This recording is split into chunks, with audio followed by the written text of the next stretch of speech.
summer 2026 Ethics and Diversity for athletic coaches. As a group, we've decided to do Heart of Gold, and basically as a group discussion. So really how institutional failure enables the abuse of young gymnasts, and looking at through a lens of ethical responsibility, power and abuse in sport, organizational culture, athlete welfare, safeguarding, and using various reporting mechanisms, or how these reporting mechanisms may or may not have worked in this particular case with Michigan State University and USAG. So our panel of experts on this are myself, I'll be the moderator, Fred Downey. We've got Sam Monks, who's going to be going over the ethical responsibilities component, Nestor Rodriguez, over the power and abuse component, Caleb Congrove with reporting and mechanisms, Adam Ryan on the organizational culture, and then I will wrap up with athlete welfare and safeguarding. Then we'll have the conclusion component. So the analytical lens, why does this matter, all right? And our lens on this project, on this podcast, will be through a kind of multiple frameworks. Part of it's going to be Cunningham's organizational and institutional studies framework, and how that relates to potentially how the organizations failed within their duties to the athletes and various stakeholders. How the structure and culture of these organizations, whether it be USAG, Michigan State University, or even the two gyms that were involved, whether it be Florida Ranch or Twist Ours, how their structure and culture and how shapes the conduct that was going on. Treating, how are we treating the failures, a systematic failure of the institution, or, I don't think that it was just any one individual's wrongdoing. Certainly, some of it was one individual's wrongdoing, but then there's the institutional cascade throughout that. And then, what are some of the key accountabilities, and then ethical theories, duty of care, or consequentialism with our outcomes, or other components. And then, why it matters to the stakeholders, whether it be athletes, coaches, parents, administrators, organizations, fans, community, and that component. And then, kind of continuing with that, the implications for coaching and practice and sports leadership. How did this A Heart of Gold video kind of inform that, and what were the implications as we're looking at through the lens of the course, the ethics course that we're taking, and perhaps how did it change your approach on how you would coach or manage or so forth. So, I've got a couple more slides, but I'm just going to kind of go back to kind of the beginning, and I'm going to ask Sam from his perspective. Sam, what did you feel? And guys, feel free to chime in. Sam, what do you feel with respect to the ethical responsibilities of the organizations or individuals that enabled Larry Nassar to, sexually abuse over 300 athletes? Yeah, thank you, Fred, for the first question. There's a lot to dive in on this.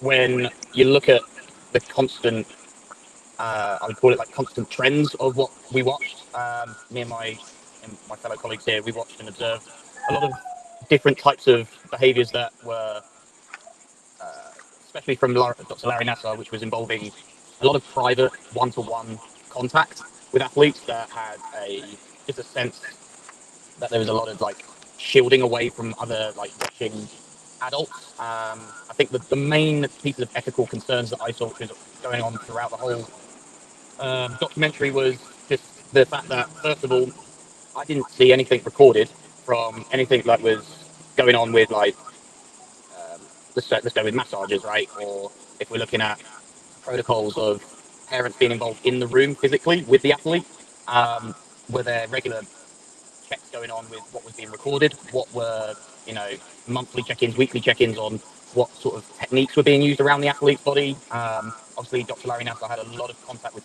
young female athletes at his disposal. So not even having someone else within the rooms that he was in caused concern. I think we could all agree that having a basement to conduct private one-to-ones is a big ethical issue in itself. Like, the liability is huge, and to allow that to go on over a very long period of time, a sustained period of time, without really there being, from what I could recall on the documentary, anyone checking in and doing some regulatory checks. Whether it's through the state or whether it was through other organisations that on a more national scale that Dr. Nasser was involved with. So from an ethical standpoint, that was the biggest concern. Just watching and seeing that, and I'm thinking, well, if he's not been like asked to like submit his work on a video or even give access to, so I don't recall him even giving the parents video access of some of these techniques that he was using. I think that caused a lot of concerns.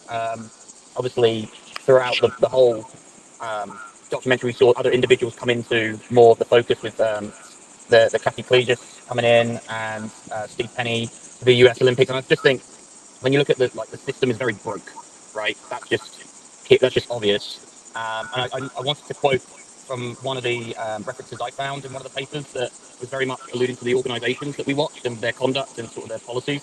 So the aim of dilemma training is to recognise that difficult dilemma type situations are inevitable in organisations. To send the message as an organisation to their members that they are not alone, that when they face dilemmas, and to provide them with safe techniques and advice on how to deal with situations. That was from a Dr. Harvey and Richard Light uh,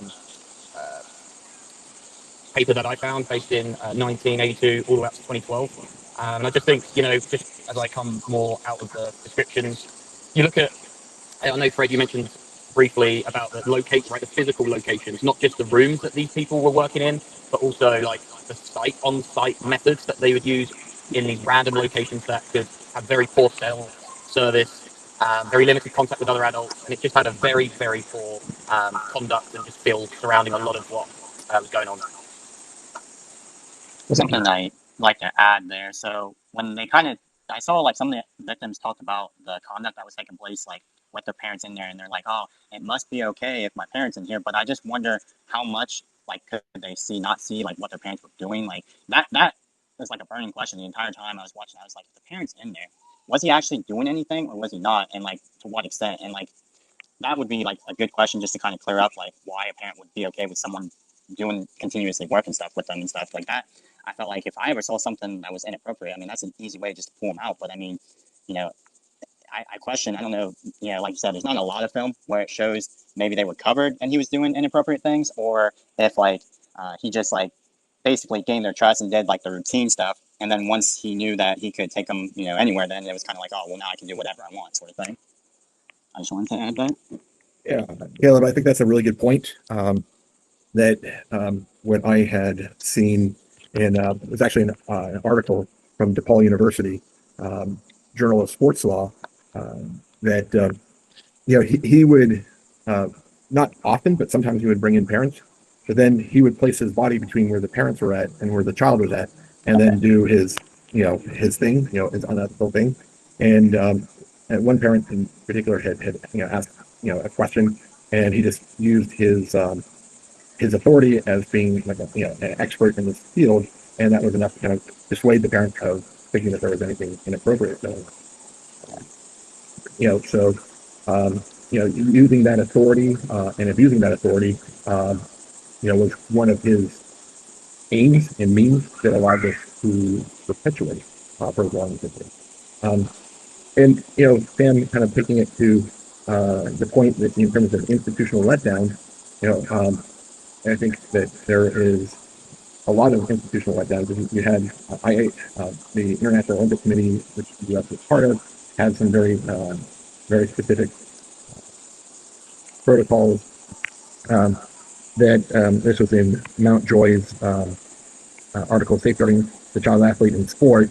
I'm just going to quote the Olympic Movement Medical Code 2009, which underscores that all stakeholders should take care that sport is practiced without danger to health of the athletes with respect to fair play and sports ethics. And it continues on to say, measures necessary to protect health of participants and to minimize the risk of physical and psychological harm. So there was, going back at least to 2009, before this was reported, that there was a framework of which USAG and the United States Olympic Committee would have been under the IIOC's, guidance, and that was completely broken down. And so you have this culture of not only the physical abuse but emotional abuse from both gyms and at Michigan State University as well. You had the physical abuse going on, obviously all being perpetuated by the same individual. but you had multiple institutions that just basically turned a blind eye, and in spite of having, in theory, safeguards for the athletes. They had all these different stakeholders that were dropping the ball. Nestor or Adam, feel free to chime in on this component. One thing I think we could add here about this is you have to understand like the culture of USA gymnastics. After the Crowleys defected from Romania and the Soviet bloc to the USA, they had a very kind of like abusive way of dealing with the athletes, and this became the culture of USA gymnastics because then they were putting winning above the welfare of the athletes. They also started using younger athletes on purpose for like a reason that they could be able to control. And this allowed Larry Nasser to kind of work within that culture to, perpetuate this like sexual abuse. To kind of explain it through Foucault's theory of like biopower. If you've ever heard of that, I'll just read a little bit from, although this paper was about athlete A, it's discussing the same thing that was in this documentary as well. Basically, Foucault's form of biopower does not exist through violent force, but through the desires it creates. And so the culture was built around the athlete's desire to become Olympic athletes. And so at that young age, they're willing to do whatever it takes. So they're more willing to accept bad behavior and bad treatment. And so even when you're talking about, like Caleb mentioned, how is Larry Nasser performing, these kind of things when the parents are in the room, sometimes they could have just thought maybe this is like what we have to do to become like Olympic athletes. And so it's like the culture was like perpetuating and like kind of allowing this to happen in a way. Yeah, great point. Yeah. That's a great point. I'll just add on something on real quick. And then I think obviously you guys kind of touched on it a bit, that each institution kind of was able to mask everything that was going on in the background. So obviously US Olympics, Michigan State, it kind of blinds people from actually checking them. So I think that was probably the biggest thing for me in seeing how all this kind of played out. Yeah, great point. Great point. I wanted to roll into our next topic, which is actually Nestor, since you just I'll roll it into you. And let's touch on your thoughts on the power and abuse component. Yeah, and I think I just kind of spoke about it, the power and abuse. I think because the system was never checked, or the people who were protecting the system, it was basically protected by the wrong people. So they had a position, nobody ever checked up on them, and it kind of just flowed until something like this happens, and then policies start kind of taking action. But again, I think it has to do with who's in charge, and then how are we checking the people that are in charge for this not to happen again. But no, I think obviously the institutions failed in all ethics, all the responsibilities from coaches, from staff members, from I forget her name, the lady that was told years before, and she never came out. She kind of just ignored it. To the parents, some of the kids were telling the parents, and then the parents kind of ignored it as well. So I think again, the power and abuse that institutions have, I think there has to be policies of how we can check up on these on everybody who's at the top, so things like this don't happen again. Caleb, do you have something to add? Like to add? Just on that part, I think it's crazy to think that I understand what a lot of the girls were talking about, where they said like, oh, I didn't even, I would never suspect him of ever doing anything. Like he's been my doctor for years and that sort of thing. I thought that was actually pretty powerful because, think about people in your own community. Like stuff like that could happen at any moment.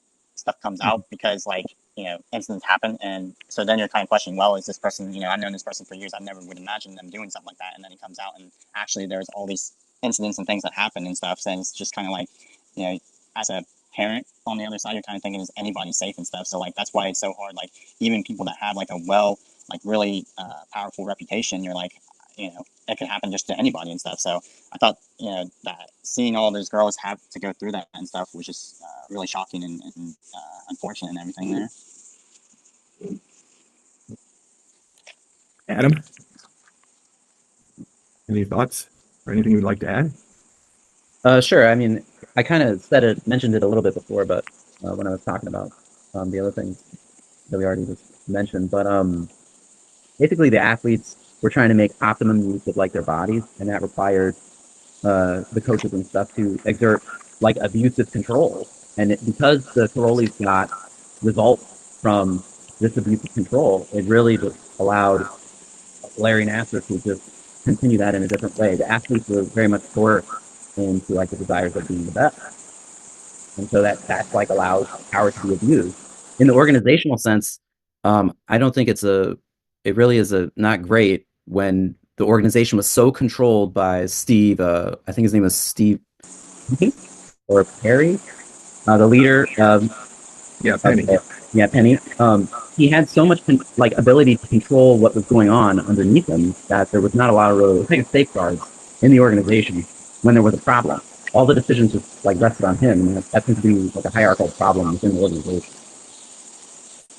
Yeah, absolutely, and that kind of ties into the whole, Cunningham organizational and institutional hierarchies, because he um, kept the lid on it, and it's just shocking to me that that he was able to get the FBI also, that was involved and delay their ability to through, ostensibly promises of jobs or whatever for the lead investigator, and that they kicked it out to a different FBI office to kind of bury bury the scandal, or at least delay the scandal. And so as we look at this, like in various lenses, how does this impact the stakeholders, this component? Do you have any thoughts? Or, I'm sorry. Well, it like really impacted them like uh, in a lot of like bad obvious ways. Like some of the gymnast careers were ruined. Some of them, were so disheartened or quit. Some of them, different things like the one gymnast dropped out of when she didn't make the Olympic team. She dropped out and then went to Oklahoma University instead, which was obviously like a better, safer environment. Some of the gymnasts, they just persevered by like terrible abuse. And then it seems like too the only real consequences for the organization, like the coaches, the parolees, were kind of at the end of their career when this like broke, and they just were able to retire. And then Larry Nasser is the one who they kind of he got the actual like jail time. And then there was kind of like a puff arrest for Steve Penny, but they never really brought charges. I think in 2022 the charges were dropped. Right. So it really seems like it really tarnished, USA gymnastics like reputation in like a terrible way, and not a lot of people had to face much accountability. On like the positive side, I will say that there's like a big group of people who did fight back against this, like the reporters that were breaking the story, like the gymnasts that came out and then came together to kind of like, expose this like abuse. Those are like really positive things about people that believe like that this is wrong, like ethically, they're showing to us that it's wrong. And a weird example from the state of Connecticut where I live is like after this broke, they finally passed the state law that all the state would have to have mandatory training, like in elementary schools and stuff. It's insane that they didn't have that before 2015, but I'm pretty sure this pushed it over the edge, So that's like another positive thing for the stakeholders. It like affected the United States, like all. Yeah. No, for sure. And that's interesting. Like your state actually was a bit ahead of California. We didn't have to start doing mandatory reporting training until I want to say like 2019. So a couple years later, but I'm sure it was a result of this horrible incident. And Sam, anything you would like to add, possibly? Yeah, I think just hearing like the reporting side, right, is going through my head was when the students at MSU reported Nassar to Kathy Klages, and then she really didn't do a lot with believing the athlete first, and two, almost from what I could see, was shame the athlete in even thinking that would be Nassar's conduct. I think that, like anyone, it doesn't necessarily, the behaviors shown by Nassar doesn't necessarily mean align with Nassar's conduct generally, but he still breached beyond his general profile with engaging in these behaviors. So I think when you're reporting or someone's reporting to you as an administrator or a coach or a director or a principal, whoever it is, you know, especially at the ages that these girls were going to in the reports that they were trying to approach the administration on, they're at that age where they've already developed, right? And I would say enough life experience to know what is generally right and wrong in those situations. I don't think they would have the heart to fabricate things at that level of, um, where you can hear some really wild fabricated stories from a 10-year-old in comparison to a 20-year-old young athlete. So for me, I think that was the biggest one. And I'm like, wow, how many times, how many opportunities did Kathy Clegius in this have to see the best in the athlete and actually document and report this? And it was not just one athlete, if I recall, going into her office. It was multiple. And I'm thinking, if there's one more, if you're getting that a volume of that intensity of athletes coming to you about a fellow colleague, an employee you may have known for decades, I seriously would be like, hey, hang on a minute, something isn't right. Just period. So it had the tone of just neglect. It almost, yeah. I just think that there was a lot of almost power imbalance being shifted back onto the athlete and blame culture and gaslighting, and they didn't even realize they were doing it. So you got to take reporting seriously. I know that a lot of us on this call may be involved in club soccer and high school and things like that, but in terms of like nowadays, in terms of reporting and like safeguarding and safe sport and things like all these different organizations, it's going on all the time. Like for my role, I have to do it a lot. So I just wonder if during this time, how many times were these like Clagius, NASA, how many times were they being regulated in a period of time and retrained and recertified? It just didn't seem like they knew how to conduct a safe reporting protocol.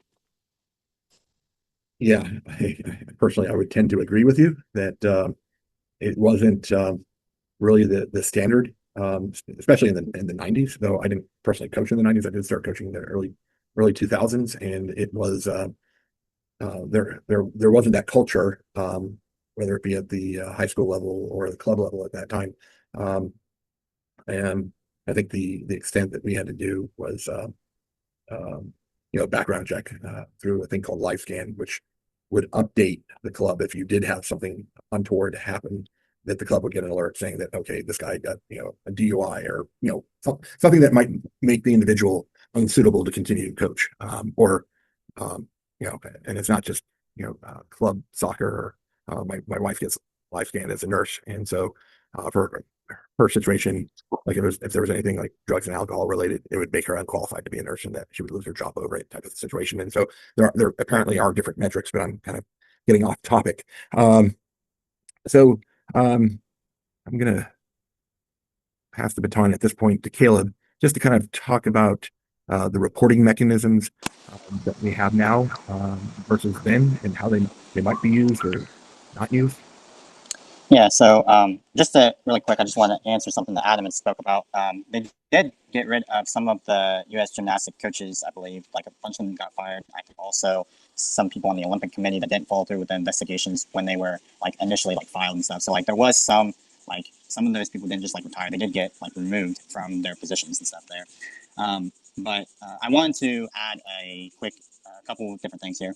One thing is an ethical philosophy. I might be not pronouncing this right, but it's deontology, where people have the moral duty to follow rules and respect the right of others, which, with Dr. Nasser and also I think Kathy Clagius is one of the biggest people that did not, complete what they were supposed to, and it ended up with a lot of people getting hurt.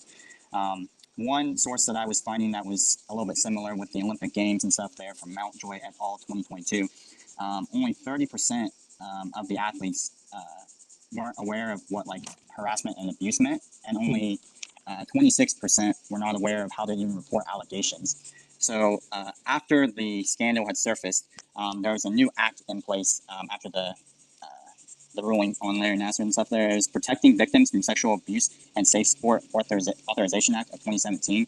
So another source I found, Johnson et al., is the U.S. Center for Safe Sport. It's an independent nonprofit organization which is focused on ending all forms of abuse in sport while carrying out its mission of making nations sports culture through abuse prevention, education, and accountability. So I think because all that stuff came to light, they created a whole organization to try to help better deal with this for athletes, not only Olympic level, but all kinds of levels for players and athletes that are dealing with that kind of stuff.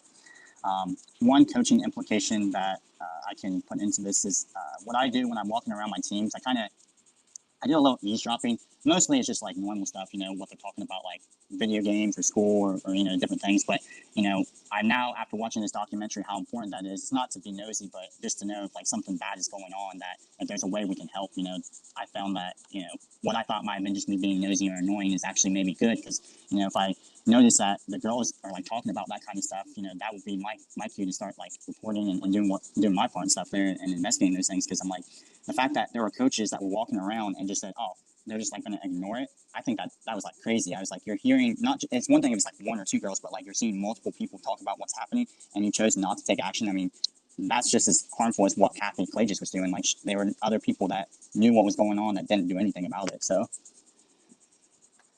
That's a great point that you make. That there was a breakdown of Kathy Collegiate. I mean, think of it.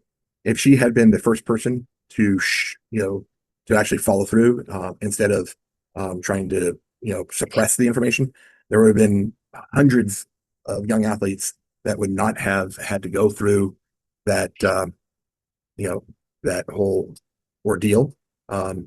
So I think that's a really good point. Nestor, what are your thoughts? Yeah, kind of on the reporting mechanisms. I think back then it was probably a little bit slower, or kind of the system was a little bit more internalized, where people, the higher up, can maybe manipulate it a little bit more. Thus, the abuse continued. Where I think now with Safe Sport, and obviously them trying to improve year and year, so this type of stuff doesn't happen anymore. I think back then, unfortunately, something like this had to happen for action to actually nationwide. So action actually started happening after the fact that this happened. It's kind of unfortunate, but I think now it's a lot easier. I think a lot more coaches are educated, a lot more parents are educated, and athletes are educated as well. But like I said, I think it has to be a constant thing where we keep improving, we keep educating everybody, all the stakeholders. So again, we minimize this, and like I said before, hopefully it doesn't happen again. Sam, any perspective that you might have? Sorry, did you say me, Fred? Yes, sir. Yeah. I think all the guys touched on it pretty well, right? Like we're talking about, it's all intertwined, really, when you're talking about reporting, the ethical side, like the culture that was going on, and just how much power these people had. It just shows you some of the, I call it like the autonomy and the decision making involved in the process that these decisions were being made or not being made. It just exposed just a very big dysfunction in so many aspects of what we're talking about. Yeah, it was. I think I stated this on the one of our pre sort of presentation questionnaires that we had assigned, and it was, how did you feel about it? And I was just stunned and alarmed at how much it was like a snowball effect. Yeah. Of how many things that would trigger off something else, and it trigger off another piece, and I'm like, it was just you just couldn't really understand and comprehend. Like they had so many opportunities to correct so many things. Yeah, it's just, and to your point, not only was it, I mean, it was multiple organizations, right? You've got, you've got the gyms, you've got the USAG, you have the United States Olympic, Committee, and even at the, I mean, at all these levels, they all wholesale failed. It's, there was one thing that Caleb had touched on, and that was kind of interesting. It was this statistic that he had mentioned of the percentage of people that didn't even realize what was happening to them was like a form of abuse, which is like some of these gals said that, oh, I thought that was just normal. And I'm pulling this little stat from the National Federation of High School course on abuse and bullying, that or harassment and bullying, that I had watched, and it kind of goes along with exactly what Caleb was talking about, that in their survey that they mentioned it within their that little course that I took, that only 9% of the victims of harassment report it. 50% did nothing, which means kind of like 41% seemingly told someone, but it went nowhere. Not that that was a direct quote out of that course, but it was kind of like the inferred message. And maybe if you tie that to what Caleb's saying, that a lot of people just didn't realize that, hey, the type of behavior that was going on exhibited by Nasser was abusive, or that the yelling and screaming. There was an example of an athlete that had broke her leg, and she was being screamed at, and she continued to tumble for a year or another month until she couldn't do anymore, and she had multiple fractures in her leg. It just, I mean, all these organizations had just such a seemingly toxic culture. It's just crazy. Anyhow, we're gonna kind of, Nestor, is it something you want to chime in on? No, no, no. Okay. Um, so Adam, if we can talk a little bit about the organizational culture, and that piece, that would be amazing. I kind of touched on this earlier a little bit, but basically the basis of the organizational culture was a culture of abuse, of like abusing the athletes through the system that the Karolis developed while they were in Romania. Um, basically, like recruiting athletes that were younger, so they were easier to control, and then they were doing all sorts of different kind of like techniques. They were like slapping them. They were like verbally abusing them. Like you just mentioned, like the poor one gymnast who was like still thinking that they needed to continue on like a broken leg.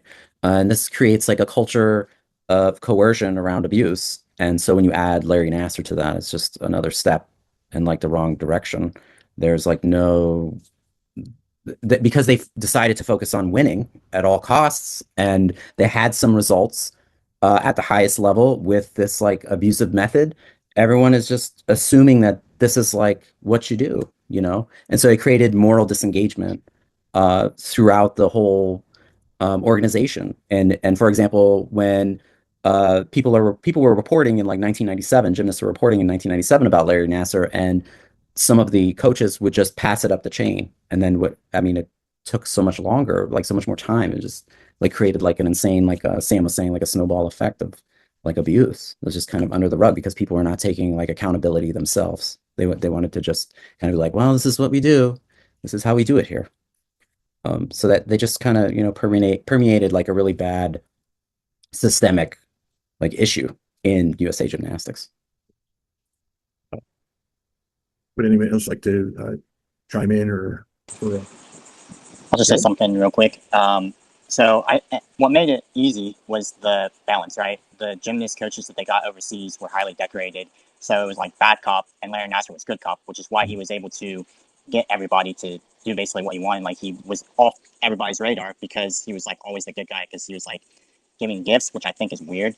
And then I mean, obviously we know all the things he did and the conduct was bad, but giving like gifts and stuff, I thought was kind of like a powerful thing because if he's looked at as the nice guy who gives all these little girls gifts and stuff like that, I'm like, that to me is a flag. But I mean, I don't know for anybody else. It's like, what are these gifts, and what, maybe it's just like candy or whatever. But it's like, when you have that dynamic, that's what made it so good, which is what the film portrayed, was that because he was seen as good cop and making them feel better, anything else he did wrong just didn't seem like it was, like they just thought it was okay. Yeah, that's a great point. Absolutely great point. So I'm gonna roll into the last part and then our conclusion. Um, Basically all these organizations fundamentally, and if you look into their bylaws, they had a foundation where they needed to protect the athlete, and they needed to safeguard the athlete. So at their core, they had those kind of built into their mission statements, kind of going back to Mountjoy's safeguarding child athlete in sport, and recommendations for the IOC. I got this quote. While it is known that participation in sport has positive health benefits for children, Fraser, Thomas, and Cote recognize that benefits of sport are not automatic, and that the well-being of a person cannot be guaranteed within the sports domain simply by being in their active participation. So it's almost like an admission that, hey, these things can't be done, and which is why they had this recommendation to create, a better structure. And so you have this complete organizational abdication of ethical responsibilities. You had the power and abuse, this inequity of whether it be coach or highly touted doctor abusing their positions towards their to their charges. And then from a stakeholder thing, one of the things that really moved me is that you had two people that committed suicide over this whole incident.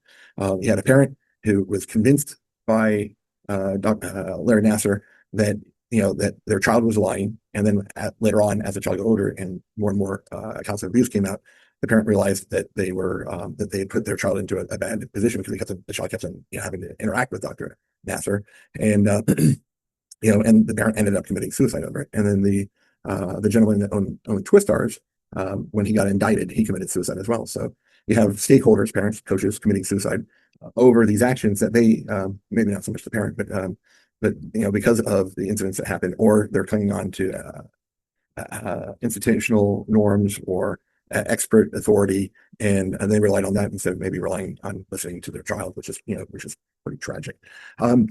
So as we bring this together, and kind of in conclusion, I just want to ask each and every one of you, how has this whole topic informed you about maybe what you would do differently as a coach, better as a coach, or if you saw some sort of abuse within an organization that you were involved in, how would you handle that? And I'm going to start with Sam, if that's all right. Yeah. Well, I think for me, guys, is like, so I coach full time, and it's a very interesting shift. I'll go with, for example, a certain grouping of players as high school girls.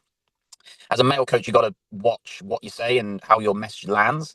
But there's a lot of stuff that goes on within high school girls. I coach in an area here in Northern California, in a place called Livermore. And Livermore's a very high-end, expensive place to live. But there's a lot of pressure on high school girls in general in this city. For some reason, it's just the school district, the pressure of how many girls go through different things on just the academic level, but societal pressures and things that they have to navigate. And I remember an incident last spring that I had a high school girls team, and one of the girls, and I'm proud of looking back now and what we're talking about here. And looking back to talking about now, is there was a girl that approached me about one of the high school boys that were training next to us in a team that were talking about her and her physical body, and she wanted me to take her seriously. And I'm like, man, for a high school girl to approach me as a coach, I've got a lot of opportunity to dive in here and take it seriously, or I don't. And I think looking back, I could have really slipped into that place of enabling, just turning a blind eye, but I didn't. And the way it went is she's from Guatemala, and she was talking to me about other layers in her life, about like her school district doesn't take her seriously, and mum's been trying to go through different channels, and the school have been allowing things to happen to her at school. And I was one of the first people to actually take her side and believe in her story. So long story short, my former executive director, who's no longer with my organization, he had to separate boys and girls in terms of literal physical placement of trainings, right? Because of this. So I look back and I go, well, that was a win, right? Because we often talk about systemic failures, not looking at how we support our athletes, but that was a win there. And I'm like, man, I got it right. And that was like nearly over a year ago. But there's other instances where I'm like, I could have got that wrong, and I don't know. Maybe I wasn't aware at that point, or I haven't evolved as much as a coach to even take things that seriously, or just even question my own process within what's been communicated to me. So I think for the what is, this enabled a lot of failures to come out, right? I think we all agree with that. And we recognized just how they're interlinked and intertwined, and how we have, as leaders, the opportunity to shape culture in ways that are athlete-centered, regardless of what noise that we have to navigate within that process. So I would say that's on us, and we get to be part of that. And so it's a key piece. Nestor. Yeah, no, I think kind of what Sam said. Obviously, I think now your eyes are a little bit more open, and it's not just, for example, my environment. It's the whole staff. It's the front office, and you're just more open. Your eyes are just more open to see what's happening. Even if people are nice, maybe you still have to take in place policies, whatever the fact may be. But I think, yeah, in my environment, obviously now my eyes are. Have been more open since the safe sport trainings, etc. And maybe it's parents, maybe it's coaching staff, and like I said, maybe front office people that might be suffering of something, maybe not sexual abuse, but maybe something else, an abuse of some sort. So again, I think it just always taking a step back and kind of seeing the bigger picture and making sure I carry my ethical responsibility. Adam, your thoughts? For me, to continue kind of what Sam and Nestor both said, I think that you'll find that you really have to take like the personal responsibility. I've noticed a kind of a change, and from when I started working in public schools and taking these mandatory trainings, to where they didn't emphasize like personal responsibility as being like a mandatory reporter as much, and now finally it's becoming like you have to. You are required, like by law. They're trying to emphasize so much that you need to take the responsibility to report, because obviously in these organizations, you might find like a lot of pushback from some of the people you work with. So you're going to have to be like strong in believing, what you hear and believing the people that report to you and actually like going through with reporting. That's really like my takeaway. It's so easy to become like morally disengaged from the situation and push that like responsibility to like your boss or something, but that's not going to help. You need to do it yourself. So that's really what I'm taking away from this. That's a great point. And Caleb, bring it on home, my friend. So I mean, I don't have too much to add, but it kind of gets back to that point I was talking about where you're just kind of in the background sometimes when you're coaching, just listening to the kids to see if things are going on and nipping things in the bud, like as soon as it happens, because like you don't want something to snowball and become something bigger, which is what basically the Kathy Clages and U.S. Olympics gymnastics did, right? So we want to make sure that when things arise, that you're decisive, you make the right decision, and just try to report and do what is right, and that way, you help as many people as possible. Well, fantastic, gentlemen. I appreciate each and every one of you and your contributions towards this project. We're